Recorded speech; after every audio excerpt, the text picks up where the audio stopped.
pemanasan global yang berikutnya, ya, pembuangan sampah dan limbah. Nah, terutama ya kalau misalkan sampah organik sih ya masih bisa lah ya. Ini pembuangan sampah organik itu masih bisa diurai ya, masih bisa diurai oleh alam.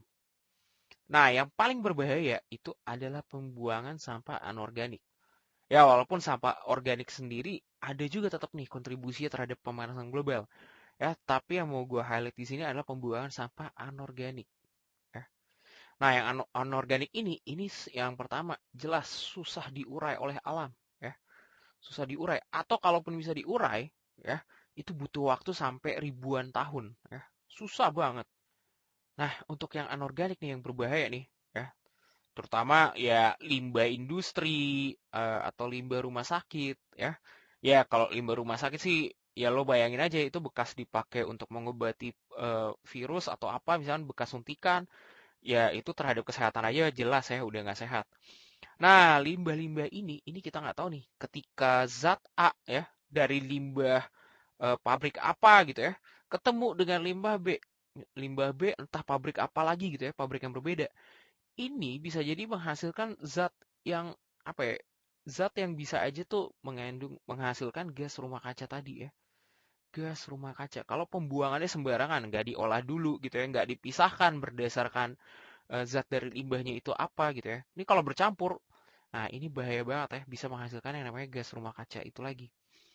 Nah, itulah bahaya dari pembuangan sampah dan limbah terhadap pemanasan global ya. Jadi ada kontribusinya juga nih pembuangan sampah dan limbah yang sembarangan ya, nggak diolah dulu gitu ya, tidak dipilah-pilah ya, tidak dipilah berdasarkan zatnya, tidak dipilah berdasarkan apakah itu zat yang organik atau anorganik. Gitu ya kira-kira. Nah, ini pembuangan sampah dan limbah. Nah, kontribusi berikutnya yang cukup besar itu berasal dari pertanian dan peternakan. Ya, bukan cuma ya karena pertanian atau perkebunan yang ketika buka lahan, bakar hutan ya, bukan cuma itu. Tapi bahkan ketika kita menanam, ya misalnya kita nanam suatu tanaman, oke? Nah, di dalam tanah ini akan terjadi pembusukan ya, terjadi pembusukan anaerob ya. Nah, pembusukan ini itu menghasilkan gas metana. Apalagi yang menghasilkan gas metana nih dari pertanian? Iya, misalnya kita mau nyerok nih, ngasih pupuk ya, ngasih pupuk. Ceritanya sih ini serokan, tapi kalau lebih mirip sendok, ya udahlah ya. Nah, ini misalkan ini pupuk, ini teh pupuk.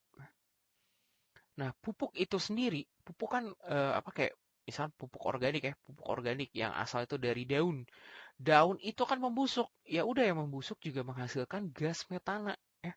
Nah, gas metana kayak yang tadi udah dilihat sebelumnya itu merupakan salah satu gas rumah kaca ya. GRK aja biar singkat. Gas rumah kaca. Oh iya, kalau dari pupuk selain dari hasil pembusukan ya, selain dia punya gas metana, itu juga ada nitrogennya biasanya ya, mengandung nitrogen juga. Nah, nitrogen yang sama termasuk gas rumah kaca juga. Oke, kemudian kalau dari peternakan. Nah, dari peternakan misalnya ada sapi ya, kotorannya, iya ini ceritanya disensor. Kotorannya kalau tidak diolah dengan baik, ini juga bisa mengemisikan karbon ya. Nah, makanya di beberapa desa gitu ya, kalau sekarang tuh suka ada apa namanya kayak bangun desa gitu, biasa kotoran ini dimanfaatkan lagi ya, dimanfaatkan lagi untuk menghasilkan gas yang bisa dipakai untuk untuk masak gitu ya. Jadi menghasilkan gas untuk rumah tangga, gas untuk kebutuhan rumah tangga ya. Diolah lagi gitu ya kotorannya. Nah, kalau nggak diolah dengan baik ya, kalau nggak diolah dengan baik, ya ini jadi emisi karbon. Dan emisi karbon artinya balik lagi ke sini ya, menghasilkan gas rumah kaca juga. Ya udahlah kalau gitu, nggak usah makan tanaman ya, jadi vegetarian pun salah ya, karena pertanian juga tetap aja menghasilkan menghasilkan gas metana dan nitrogen. Udahlah, nggak usah bertani, nggak usah makan daging juga, fotosintesis saya lama-lama ya. Nah, selain dari itu, ada lagi nih, yang terakhir ya. Karena tadi udah gue bilang ya, sebenarnya pemanasan global ini itu juga terjadi secara natural. Nah, sekarang ada nggak sih mekanisme dari bumi untuk menanggulangi apa namanya gas rumah kaca yang berlebihan. Ada men. Ya, untuk menanggulangi gas rumah kaca yang berlebihan, ya, itulah gunanya dari hutan, ya. Karena tanaman untuk berfotosintesis dia mengkonsumsi apa? Karbon dioksida. Benar sekali, ya. Jadi sebenarnya hutan ini adalah metode dari bumi untuk bertahan dari pemanasan global. Ya, itu tameng untuk bertahan dari pemanasan global. Tameng gimana sih gambarnya? Nah, untuk bertahan dari pemanasan global, ya. Nah, tapi karena dengan adanya manusia yang rakus gitu ya, kurang ajar memang manusia ini, ya, itu melakukan penebangan hutan. Ya, ya mekanisme untuk bertahannya dihabiskan gitu ya, ditebang semua hutan-hutannya.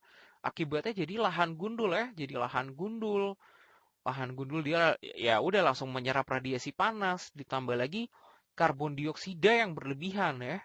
Karbon dioksidanya tuh berlebihan. Nggak ada lagi nih yang bisa menyerap karbon dioksida ini. Yang biasanya diserap oleh hutan sekarang nggak ada lagi. Ya udah kadar karbon dioksida naik, balik lagi deh ya. Gas rumah kacanya itu tambah gede. Santai aja dong, nggak usah ngegas gitu dong. Gas rumah kacanya itu ya tambah hebring lah ya, tambah tambah berjaya.